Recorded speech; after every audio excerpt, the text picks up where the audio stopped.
Hello all, welcome back to fun club with nutshells. ఈరోజు మనం nutshell చేయబోయే cinema అయితే మామూలు కళాఖండం అయితే కాదు.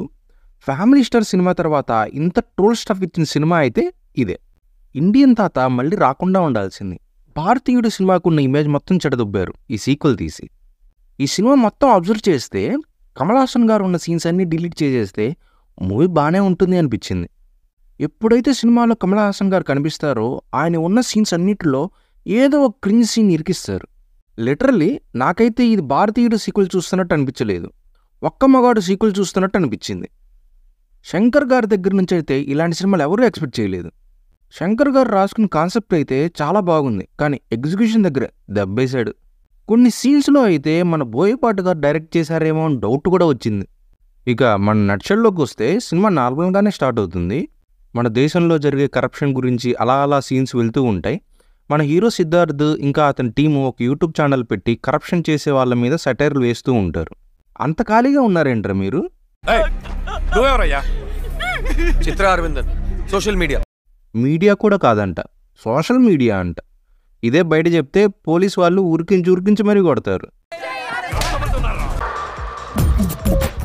ఒక్క యూట్యూబ్ ఛానల్ పెట్టుకుని ఎంత షో దొబ్బుతున్నారా బాబు. ఇక ఈ దేశంలో జరుగుతున్న కరప్షన్ చూసి తట్టుకోలేక మన సిద్ధార్థ్ కంబ్యాక్ ఇండియన్ అని ట్రెండ్ స్టార్ట్ చేస్తాడు. ఆ ముసలోడు ఇంకా బ్రతుకున్నాడో సచ్చాడో కూడా ఎవరికీ తెలియదు, కానీ మన సిద్ధార్థ్ మాత్రం తెగ ట్రెండ్ చేస్తాడు. తాత వస్తాడు, అదరగొట్టిపోతాడు అని. ఒకవేళ తాత చనిపోయి ఉంటే ఏం చేస్తావురా? మనోడు పిల్లనిబ్బా యూట్యూబ్ ఛానల్ పెట్టుకొని సోషల్ మీడియా మొత్తం కంబ్యాక్ ఇండియన్ అని #ట్రెండ్ చేస్తాడు. వీడియో నిబ్బాగాడు అనుకుంటే వీడి ఫాలోవర్స్ ఇంకా లేత నిబ్బాగాళ్ళు ఇండియా మొత్తం ట్రెండ్ చేసి పడేస్తారు. ఆ ట్రెండ్ చూసి ఒక బోగ్గాడు వీళ్ళకి మెసేజ్ చేస్తాడు, తాతను తాయిపైలో చూశాను అని. తాతయ్య తాయిపైలో ఏం చేస్తున్నారా? తాయి మసాజులు చేసుకుంటున్నాడేమో తాతగారు. ఇప్పుడు మన హీరో ఎంట్రీ. ఆ లుక్ ఏంట్రా బాబు, పిల్లలు 10 రోజులు అన్నం మానేస్తారు సార్ మిమ్మల్ని చూస్తే. ఈ ముసలోడికి 100 ఏళ్ల కంటే ఎక్కువ ఉంటాయి, కానీ ఫైట్లు జిమ్నాస్టిక్లు చేస్తాడనమాట. ఇక్కడ ఇంతమంది సెక్యూరిటీ గార్డులు గన్నులు పట్టుకొని ఉంటే మన మర్మం తాత 2 వేలతో పొడిచి ఫైట్ చేస్తాడు. అన్ని గన్నులు పట్టుకొని ఏం పీకుతున్నారా మీరు?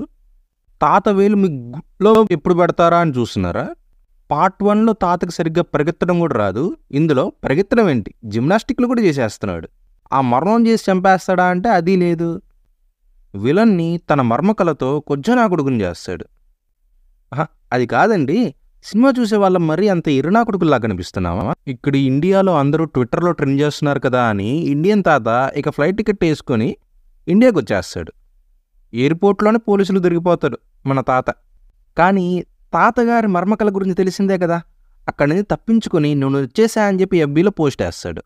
ఈ సిద్ధార్థకి అసలు ఆత్రం ఆగదనుకుంటా. తాత ఇలా పోస్ట్ వేసాడో లేదో అలా తాత వచ్చాడు అని సాంగ్ వేసుకుంటూ తిరుగుతాడు. మన తాత ఇంకా FB లైవ్లోకి వచ్చి అందరి ముందే మర్డర్ చేస్తుంటే ఈ డిటెక్టివ్ పెద్దన్న క్లూ కనిపెట్టి తను ఎక్కడి నుండి వీడియో కాల్ చేస్తున్నాడో కూడా తెలుసుకుంటాడు. మరి అందరికీ ఇన్ఫర్మేషన్ స్ప్రెడ్ చేసి పట్టించవచ్చు కదా తాతని. లేదు, వీడే పీక్గాడు అని వీడే వెళ్ళి పట్టుకుందామని పోతాడు. నువ్వు వచ్చేవరకు ఈ ముసలోడు ఉంటాడేంట్రా? అయినా ఈ తాత వేళ్ళకి వైగ్ర ఏమన్నా వేసుకున్నాడేంట్రా? ఒకడేమో కొజ్జాగాడు అవుతాడు, ఇంకోడేమో పాటలు పాడుతాడు, ఇంకోడేమో గుర్రంలా పరిగెత్తాడు. అయినా గుర్రంలా ఉరకడం ఏంట్రా అయ్యా? తాత చేతబడి నేర్చుకున్నట్టున్నాడు. చైనా వాళ్ళ దగ్గర ఏమన్నా ట్రైనింగ్ తీసుకున్నావా తాత? ఆ షింషాంగాళ్ళేమో కొత్త రోగాలను కనబెడతారు, నువ్వేమో 2000తోనే LGT వాళ్ళని స్ప్రెడ్ చేస్తున్నట్టుంది. ఇంకో మర్డర్ అయితే దీనమ్మ అసలు ఇది శంకర్ మూవీనేనా అని డౌట్ వచ్చేలా చేసింది. 0 గ్రావిటీలో చంపడం, అది కూడా మర్మకలతో చంపడం. ఎవడైనా ఈ తాత 2000 నరిగిపరేయండియా. ప్రతిసారి నాకే వేళ్ళున్నాయని ఎక్కడ పడితే అక్కడ పొడిచి వింతగా చంపేస్తున్నాడు. ఈ 0 గ్రావిటీ ఫైట్ అయితే మరీ దారుణం. హీరో మర్మం చేస్తే విలన్ నోట్లో నుండి నీళ్ళు వస్తూనే ఉంటాయంట, అంటిల్ ఒంట్లో ఉన్న నీళ్ళన్నీ అయిపోయి అతను చనిపోయే వరకు. అసలు దీనికి ఆ 0 గ్రావిటీకి లింక్ ఏంటా అనుకుంటున్నా. ఇక్కడే మన శంకర్ సార్ క్రియేటివిటీ వాడుతున్నారనమాట. విలన్ నోట్లో నుండి వచ్చే వాటర్ డ్రాప్స్ కొటేషన్ రాస్తాడు పెద్ద మనిషి, అది కూడా గాల్లో. వామ్మో, ఇదెక్కడ మాస్ క్రియేటివిటీ సార్? ఈ బొక్కలో గాలి కొటేషన్ రాయడానికి ఇంత సెటప్పా? నేను అప్పటికే అనుకుంటూనే ఉన్నా ఇంత బడ్జెట్ ఎలా అయ్యిందిరా అని. ఇప్పుడు అర్థమైంది. ఈ సినిమా మెయిన్ థీమ్ అయితే బాగానే ఉంటుంది, ఈ తాత ఓవర్ యాక్షన్ సీన్ వల్ల మూవీ మొత్తం స్పాయిల్ అయిపోయింది. ఈ ముసలి నా కొడుకు మూసుకొని ఉండకుండా మీ ఇంట్లో ఎవరైనా లంచం తీసుకుంటే ఆర్ ఏదైనా తప్పు చేస్తే పోలీసులకు పట్టించండి, మీ ఇంట్లో నుండి మార్పు మొదలవ్వాలి అని అంటాడు.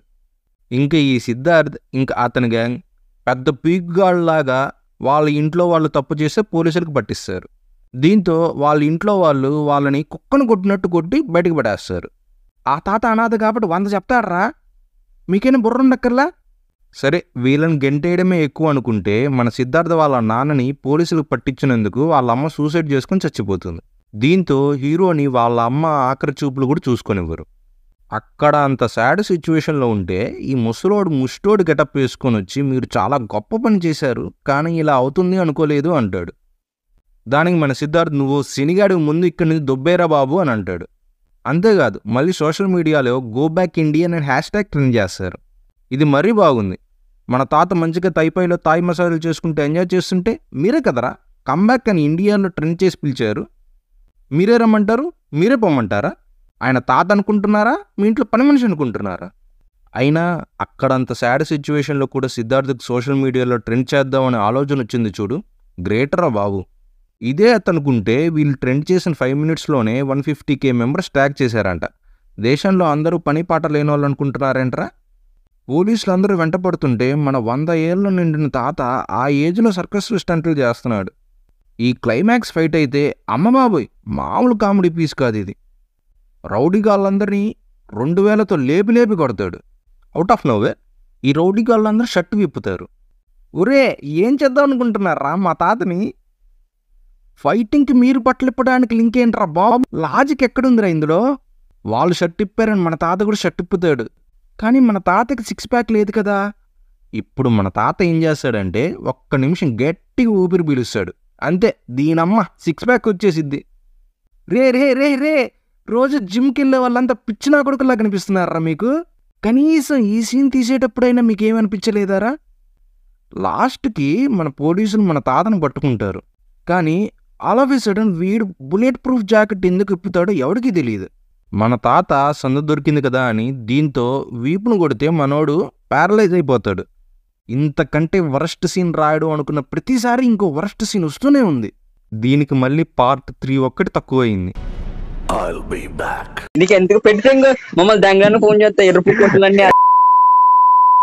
కానీ part 3 ట్రైలర్ ఏదో బాగానే అనిపించింది. చూద్దాం అసలు రిలీజ్ అవుద్దో లేదో. ఈ వీడియో ఇక్కడితో ఆపేద్దాం. నేను మీ సౌమిత్రి సైనింగ్ ఆఫ్.